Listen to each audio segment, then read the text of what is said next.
আসসালামু আলাইকুম রহমতুল্লাহ। প্রিয় দর্শক, ইয়াজাল জালালি ওয়াল ইকরাম 11 বার পড়লে কি হয়? হ্যাঁ প্রিয় দর্শক, আপনি জানলে অবাক হবেন।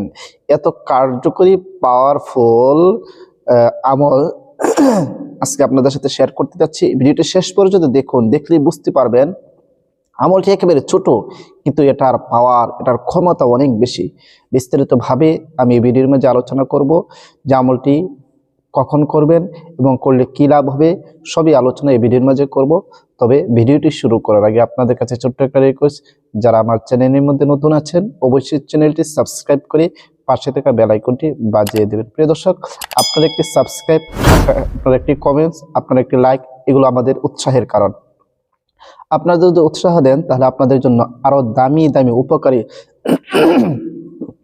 যে সমস্ত ভিডিও আপনার জীবনকে সুন্দর করবে, আপনার দুনিয়া ও পরকালকে সুন্দর করবে এবং দুনিয়ার মধ্যেও আপনার কাজে লাগবে, এমন ভিডিও দেওয়ার চেষ্টা করব ইনশাআল্লাহ। প্রতিটা ভিডিওই আপনাদের উপকারে দেওয়া হয়ে থাকে। আপনারা যদি আল্লাহর উপর পূর্ণ আস্থা ও বিশ্বাস রেখে আমল করেন তাহলে অবশ্যই ফলাফল পাবেন। প্রিয় দর্শক, সেই ধারাবাহিকতায় আজকেও আপনাদের সাথে যে ভিডিওটা নিয়ে এসেছি, খুবই ছোট একটি আমল, কিন্তু এটার ফলাফল যে কি আপনি জানলে অবাক হবেন। কি বলেছি? ইয়াজাল জালাল ওয়াল ইকরাম 11 বার পড়লে কি হয়? হ্যাঁ প্রিয় দর্শক, সে আমলটি করার আগে আপনি নিজে আগে পবিত্র হয়ে নেবেন। কারণ পবিত্রতা আল্লাহ তাআলার সিফাত, আল্লাহ তাআলা নিজে পবিত্র আর পবিত্রতাকে পছন্দ করেন। কোনো বান্দা যখন পবিত্র হয়ে কোনো কাজ করে তখন আল্লাহ তাআলা ওই কাজটাকে গ্রহণযোগ্য করে, আল্লাহ তাআলার কাছে ওই কাজটা গ্রহণযোগ্য হয়ে যায় এবং এটার পাওয়ার অনেক বেড়ে যায়।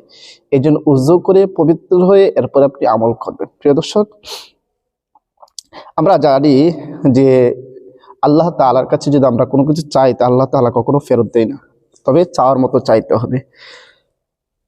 ঠিক আছে? এই হিসেবে যে একটি ইসমে আজম আছে, যে ইসমে আজমের মাধ্যমে যদি আমরা আল্লাহ তাআলার কাছে চাইতে পারি, আল্লাহ তাআলা আমাদের সেই চাওয়া পাওয়াকে পূরণ করে দিবে।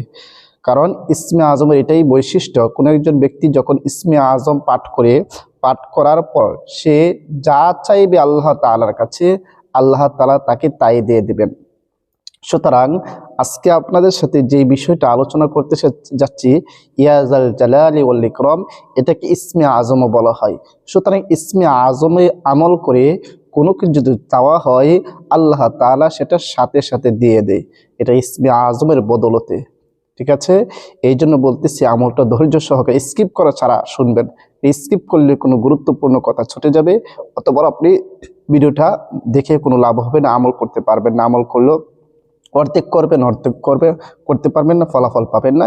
এই জন্য স্কিপ করা ছাড়া অল্প সময় ধৈর্য সহকারে একটু দেখবেন। প্রিয় দর্শক, তাহলে আসুন আর কথা না বাড়িয়ে আমরা মেইন আলোচনার মধ্যে চলে যাই। যে বলেছি কি, ইয়াজাল জালালি ওয়াল ইকরাম 11 বার পড়লে কি হয়? এই আমলটা কখন করবেন? আপনি যখন ইচ্ছা তখনই আপনি আমলটি করতে পারেন। আপনার যখন প্রয়োজন তখনই আপনি আমলটি করবেন। তবে আমলটি করার আগে বললাম তো উযু করে নেবেন, পবিত্র হয়ে নেবেন। এরপর একটি নিরিবিলি স্থানের মধ্যে বসে যাবেন। বসে গিয়ে সর্বপ্রথম 3 বার ইস্তিগফার পাঠ করে নেবেন। আস্তাগফিরুল্লাহ রাব্বি মিন কুল্লি যামবি ওয়া আতুবু ইলাইহি, লা হাওলা ওয়ালা কুওয়াতা ইল্লা বিল্লাহি আলিয়্যিল আযীম। 3 বার ইস্তিগফার পাঠ করার পরে এরপরে 3 বার যে কোনো দরুদ শরীফ পারেন আপনি পড়ে নেবেন। আল্লাহুম্মা সাল্লি আলা মুহাম্মাদি ওয়া আলা আলি মুহাম্মাদ কামা সাল্লাইতা আলা ইব্রাহিম ওয়া আলা আলি ইব্রাহিম ইন্নাকা হামিদুম মাজিদ। আল্লাহুম্মা বারিক আলা মুহাম্মাদি ওয়া আলা আলি মুহাম্মাদ কামা বারাকতা আলা ইব্রাহিম ওয়া আলা আলি ইব্রাহিম ইন্নাকা হামিদুম মাজিদ। এরকম ভাবে 3 বার ইস্তিগফার এবং 3 বার দুরূদ শরীফ পড়া যখন শেষ হয়ে যাবে, এরপর আপনি পড়বেন ইয়াজাল জালালি ওয়াল ইকরাম, ইয়াজাল জালালি ওয়াল ইকরাম, ইয়াজাল জালালি ওয়াল ইকরাম। 11 বার পড়বেন। 11 বার পড়ার পরে আবারও শেষে যে কোনো দরুদ শরীফ পারেন আপনি 3 বার পড়ে নেবেন। সাল্লাল্লাহু আলাইহি ওয়াসাল্লাম, সাল্লাল্লাহু আলাইহি ওয়াসাল্লাম, সাল্লাল্লাহু আলাইহি ওয়াসাল্লাম। ছোট দরুদ শরীফ আর কি, আপনি ছোট বা যে কোনো দরুদ শরীফ আপনি পড়তে পারেন। আপনি যেটা সহিহ শুদ্ধভাবে পারেন সেটা আপনি পরে নেবেন, আপনার আমল করা শেষ। প্রিয় দর্শক, এখন আপনি এই আমলটি করে আল্লাহ তাআলার কাছে যা চাইবেন আল্লাহ তাআলা আপনাকে তাই দিবে। আল্লাহ তাআলা আপনাকে খালি হাতে ফেরত দিবে না। আল্লাহ তাআলা এই ইসমে আজমের মাধ্যমে যখন কোনো ব্যক্তি আমল করে অথবা আল্লাহ তাআলার কাছে যা চাইবে আল্লাহ তাআলা তাই দিবে।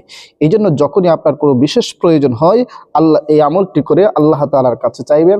আপনি অভাব অনটনে আছেন, আপনি আল্লাহ তাআলার কাছে এই আমল করেছেন, আপনি বিভিন্ন বালা মুসিবতের মধ্যে আছেন, আপনি এই আমলটি করে আল্লাহ তাআলার কাছে বলেন।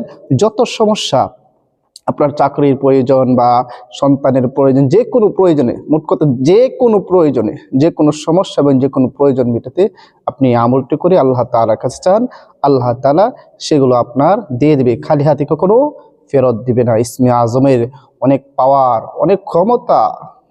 প্রিয় দর্শক, একবার এক সাহাবী নামাজের পর ইসমে আজম পড়লো, অতঃপর আল্লাহ রাসূল সাল্লাল্লাহু আলাইহি ওয়াসাল্লাম বললেন, হ্যাঁ তুমি এটা ইসমে আজম পড়েছ। ইসমে আজম পড়ে কোনো বান্দা যে দোয়া করবে আল্লাহ তাআলা সেই দোয়া কবুল করে নেবে। সুতরাং যেহেতু ইয়াজাল জালালি ওয়াল ইকরামকে ইসমে আজম বলা হয়েছে, আমরা এটা আমল করে যদি আল্লাহ তাআলার কাছে চাই, আল্লাহ তাআলা আমাদের চাওয়া পাওয়া পূরণ করে দেবে ইনশাআল্লাহ। প্রিয় দর্শক, ভিডিওটা বেশি করে শেয়ার করে দিবেন যেন এই সহজ আমলটি সবার প্রয়োজনের জন্য করতে পারি, যে কোনো বিশেষ প্রয়োজনে এটা যেন করতে পারি। এই জন্য ভিডিওটা বেশি করে শেয়ার করে দিবেন। আর সবাইকে অসংখ্য ধন্যবাদ। আসসালামু আলাইকুম ওয়া রাহমাতুল্লাহ।